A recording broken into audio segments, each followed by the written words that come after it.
Oi, eu sou a Lê. Oi, eu sou a G. Enquanto Aprenda a Viver é um podcast que nasceu para se tornar um espaço seguro. Onde podemos ser nós mesmas, sem filtros ou edições.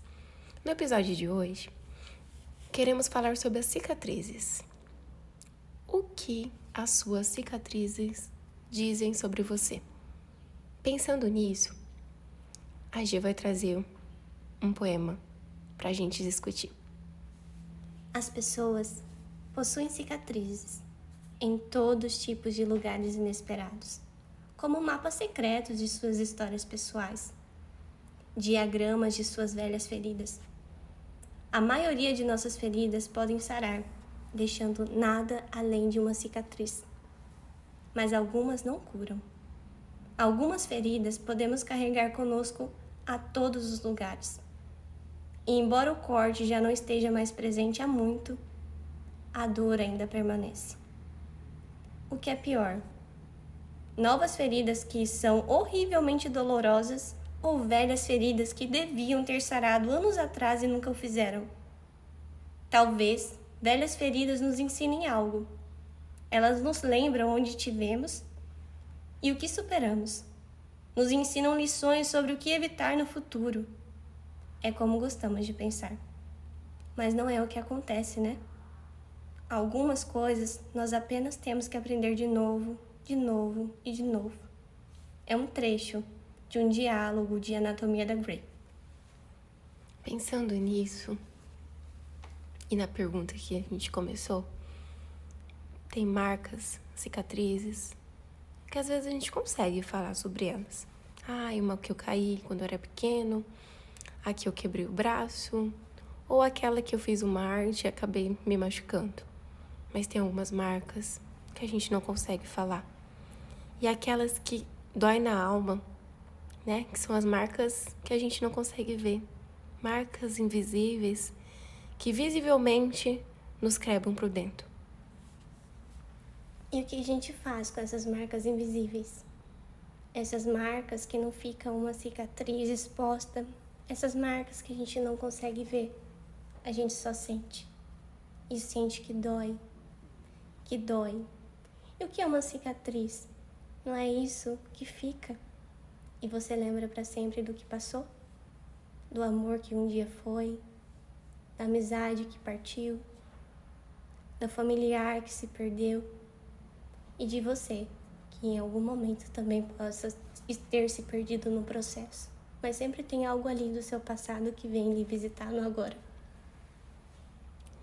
É isso que às vezes a gente para e pensa. Será que eu consigo falar sobre tudo que me passou? Será que eu tenho um espaço onde eu possa falar sobre as minhas marcas? Qual é o impacto delas na minha vida? De certo que tem muitas marcas que às vezes a gente não consegue partilhar. E qual é o espaço que a gente consegue partilhar ou que a gente consegue se acolher, já que a gente não consegue falar para ninguém sobre essas marcas? Como a gente vai elaborar? Nesse processo das minhas marcas, das minhas cicatrizes, algumas que às vezes não são legitimadas, eu escrevo. Entre a escrita, o choro, vem o acolhimento. O acolher-se, muitas vezes, é a única saída que eu consegui encontrar. E as minhas vêm em forma de silêncio. Longos e profundos silêncios. Silêncios que às vezes eu desejo que não sejam expostos, que não sejam ouvidos. Mas também escrevo na expectativa de tentar dar sentido às minhas dores. Mas escrevo textos que nunca vou mostrar para ninguém. Ou melhor, que às vezes selecionam alguém para mostrar. Como exemplo, a Letícia, que está aqui do meu lado. No Enquanto Aprendo a Viver, também perpassa pelas nossas cicatrizes, nossas marcas.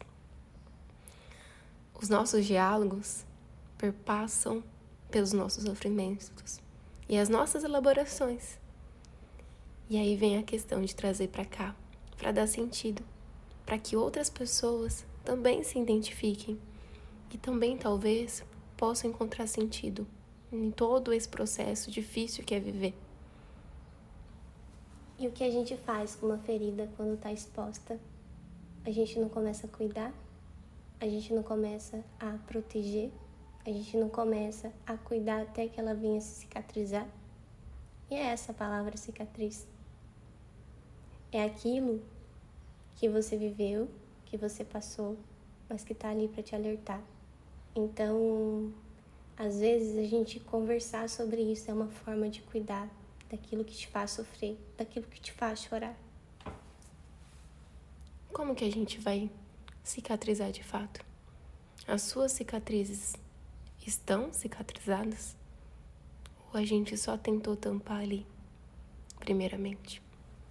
Porque pra gente conseguir cicatrizar uma cicatriz de fato, apesar de ficar redundante essas palavras aqui, a gente precisa primeiro lavar bem. Então a gente meio que abre o machucado, abre a dor. E nesse sentido, que é o processo de elaboração, a gente precisa permitir o espaço. A partir do momento que a gente consegue limpar ali o machucado e tocar todo dia nele, inclusive, pra gente passar um remédio, né? Ou pra gente continuar cuidando pra não criar um bicho maior do que a cicatriz. Ou uma cicatriz muito feia, que vai ficar mais perceptível ainda. Pensando nessa analogia, como estão as cicatrizes de você? As suas cicatrizes? Você conseguiu cuidar delas primeiro? Conseguiu elaborar? Conseguiu chegar nelas, tocar nelas? Para que elas possam ter um espaço? Para que elas possam, de fato, cicatrizar? E ficar ali uma marca, é claro, porque tudo que passa na nossa vida, a gente não esquece. E a gente precisa lembrar disso também, como um fator de proteção. Era uma vez uma menina que amou demais, uma menina que se entregou demais e que amou intensamente. Mas certo dia, viu que esse amor não estava trazendo felicidades e encontrou neste amor muita dor. Então, quando amar é sofrer, não é amar, é doer, é se machucar. E ela decidiu ir embora, ela decidiu seguir sua vida, ela decidiu dar um basta naquela relação que não estava tão bem. E naquele dia ela prometeu a si mesma: prometo que não amarei mais ninguém além de mim mesma. Prometo que não vou deixar ou me deixar sofrer por ninguém além de mim mesma. E assim ela fez. O tempo passou, mudaram as estações, o inverno frio, o calor e a exaustão também chegou. Todos que entravam e procuravam por ela, ela afastava, ela isolava, ela não permitia que entrassem em suas vidas. Mas é isso. O que ficou foi a cicatriz, foi a lembrança, foi o trauma, foi a dor. E se abrir de novo para um amor não era uma opção, porque ela prometeu a si mesma que não deixaria isso de novo acontecer. E você percebe que isso é uma cicatriz? Uma cicatriz que não foi elaborada, uma cicatriz que ficou, que marcou e que o tempo todo vinha para lembrá-la o que era sofrer. E você percebe que essa menina deixou de viver? Paralisou. Não deu passos para a vida. Nunca mais amou, nunca mais chorou, nunca mais sentiu. Era como se a vida fosse esse eco. E dentro desse eco que ficava, era só vazio, era só dor. E uma casca e um muro, uma proteção que foi criada, que distanciou ela de tudo e de todos. Isso é conseguir viver, seguir? Como que a gente está conseguindo navegar, apesar das nossas dores? Navegar é preciso. Como a gente vai navegar? Quem está junto contigo no barco? Quem você quer carregar? E quem pode te ajudar a remar esse barquinho? Exato. E ressignificar também é preciso. Pegar a dor, pegar esse sofrimento, pegar os seus silêncios e transformar ele em algo belo. E permitir que mais pessoas te rodeiem, permitir que você seja amada ou amado também é um caminho. Também faz parte do navegar, também faz parte do agora. E dentro do caminho, a gente vai errar. A gente vai tentar mudar a rota. Às vezes a gente vai parar.